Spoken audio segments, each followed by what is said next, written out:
আবহাওয়ার কারণে গুড়ি গুড়ি বৃষ্টি, সাগর উত্তাল, বড় বড় ঢেউ আছড়ে পড়ছে তীরে।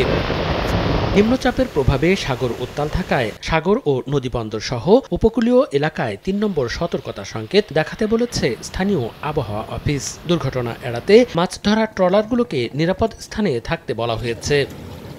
এদিকে নিম্নচাপ ও অমাবস্যার জোয়ের কারণে নদ নদীর পানি ২ থেকে ৩ ফুট বেড়েছে।